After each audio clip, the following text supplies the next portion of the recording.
Hey, what's up, future millionaires, or at least, future people who aren't financially self-sabotaging? Let's get real for a sec. You've been told to save your money, right? Put it in the bank, it's safe, your parents said. Your grandma probably co-signed. Well, buckle up, buttercups, because today we're talking about how your traditional bank account isn't just not helping you build wealth, it's actively, maliciously, committing what I like to call, compound inflation suicide. Yeah, you heard me. Suicide. Because while you're out there adulting, trying to make ends meet, your safe savings are getting absolutely obliterated by an invisible enemy, and the banks are laughing all the way to, well, their actual safe accounts. This isn't your grandma's financial advice. This is the cold, hard, slightly sarcastic truth about why parking your cash in a dusty old savings account is like signing up for a slow, painful financial demise. Get ready for some brutal honesty, a sprinkle of math, and maybe a few existential crises. Let's dive in.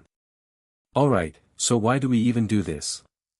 Why do we stash our hard-earned cash in a bank account that pays us less interest than what you'd find under your couch cushions?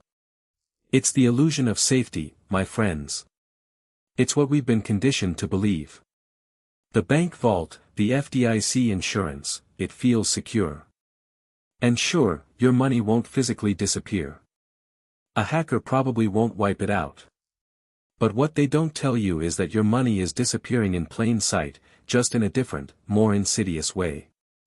We're talking about the financial equivalent of being on a treadmill set to a decline. You're running, you're trying, but you're actually moving backward. The idea that your money is safe in a traditional savings account is one of the biggest financial scams perpetrated on the average person. It's not safety, it's stagnation. It's a guaranteed loss over time. It's like putting your money in a freezer, but the freezer is slowly thawing and turning your ice cream into soup, without you even realizing it until it's too late. So, what's this inflation boogeyman I keep talking about? It's not some abstract economic theory that only suits wear. It's literally the reason your McDonald's meal costs twice as much as it did 5 years ago. It's why rent is an actual joke. It's why buying a house feels like a fever dream. Simply put, inflation is the rate at which the general level of prices for goods and services is rising, and consequently, the purchasing power of currency is falling. Your dollar today buys less than it did yesterday, and it will buy even less tomorrow. Think about it, remember when gas was $2 a gallon? Now it's pushing $4 or $5 in some places. That's inflation. Remember when a decent concert ticket wasn't the equivalent of a month's rent? Inflation. The government often says inflation is around 2 to 3% annually. Sounds small, right? Like, oh, just a couple of percent, no biggie. But that's the official number. Your personal inflation rate, based on what you actually buy, groceries, housing, gas, avocado toast, is probably way higher. You feel it every time you go to the store. You feel it every time your landlord sends you a new lease. And here's the kicker, while your cost of living is spiking like a meme stock, your traditional bank account is sitting there, giving you a measly, pathetic, insultingly low interest rate. We're talking 0.01% to maybe 0.05% on a good day. Some online banks might give you 0.5% or 1%, but let's be real, most people are still stuck in the dinosaur banks getting pennies. That's not just a bad deal, that's financial negligence on your part if you don't understand what's happening. Okay, let's get into the numbers, because this is where it hits different. This is where you realize you've been bamboozled. Imagine you have $10,000 saved up. Good for you. That's a solid chunk of change. You tuck it away in your traditional bank account, feeling all responsible. Let's assume a generous interest rate of 0.05%, which, again, most major banks are even lower than this. In 1 year, your $10,000 earns you, drumroll, $5. $5. That's not even enough for a decent coffee these days. Now, let's factor in inflation. Let's use the government's official target of 2%. In reality, it's often higher, but we'll be kind. If inflation is 2%, then the purchasing power of your $10,000 has actually dropped by $200 in that same year. So, you earned $5 in interest, but you lost $200 in purchasing power. Your real loss: $195. You are literally losing money while saving it. And this isn't a one-off. This is compounding. This is why I call it compound inflation suicide. Let's project that $10,000 over 10 years. If it's just sitting there, earning 0.05% annually, after 10 years, you'd have approximately $10,050. Now, let's look at the purchasing power. If inflation averages 2% over those 10 years, the goods and services that cost $10,000 today will cost roughly $12,190 in 10 years. Your $10,050 savings account balance now only has the purchasing power of about $8,244 in today's money. You've lost nearly $2,000 in real value. Your money worked backward. It didn't just stand still, it actively deteriorated. And this is being conservative. What if inflation averages 3%? Or 5%, like we saw recently? The numbers get even more horrifying. At 3% inflation, your $10,000 today would need to be $13,439 in 10 years to buy the same stuff. Your $10,050 is a joke. This isn't just about missing out on gains, it's about actively getting poorer every single day your money sits there doing nothing useful. It's like leaving your expensive shoes outside in the rain and expecting them to be pristine. Nah, they're gonna be ruined. Your money is getting rained on, corroded, and you're paying the bank for the privilege. Now, let's talk about the silent killer, opportunity cost. This is the value of the next best alternative that you didn't choose. By keeping your money in a traditional savings account, you're not just losing value to inflation, you're also forfeiting all the potential gains it could have made elsewhere. Think of it like this: you're invited to two parties. One is a lame, snooze fest where you stand in the corner doing nothing. The other is an epic, legendary bash where you make new friends, have a blast, and maybe even find a networking opportunity that lands you a dream job. If you choose the snooze fest, your opportunity cost is all the fun, connections, and potential career boost you missed at the epic party. Similarly, while your $10,000 is chilling in a low-interest account, it could have been in a high-yield savings account earning 4 to 5%, keeping pace with some inflation. It could have been invested in a broad market index fund, like an S&P 500 ETF, which historically returns 8 to 10% annually over long periods. Imagine the compound growth you're missing out on.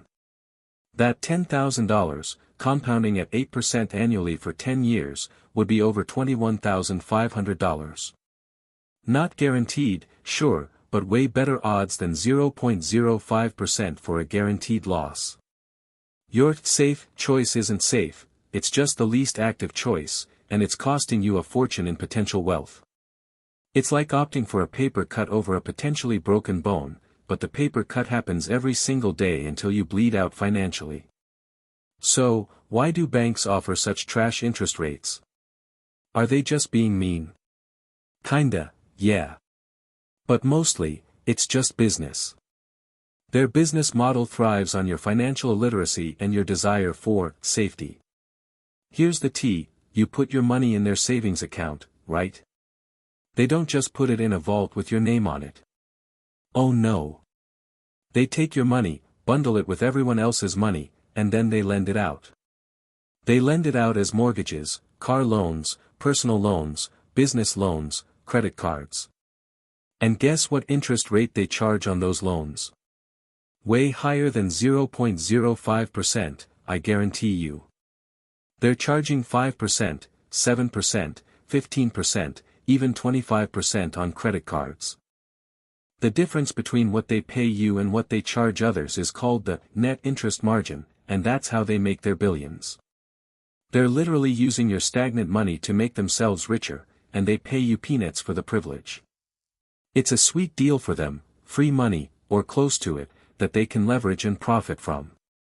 And as long as people keep falling for the traditional savings is safe narrative, banks will continue to rake in profits while your purchasing power withers. It's not a conspiracy, it's just smart business for them, and really dumb business for you if you're still playing their game without understanding the rules.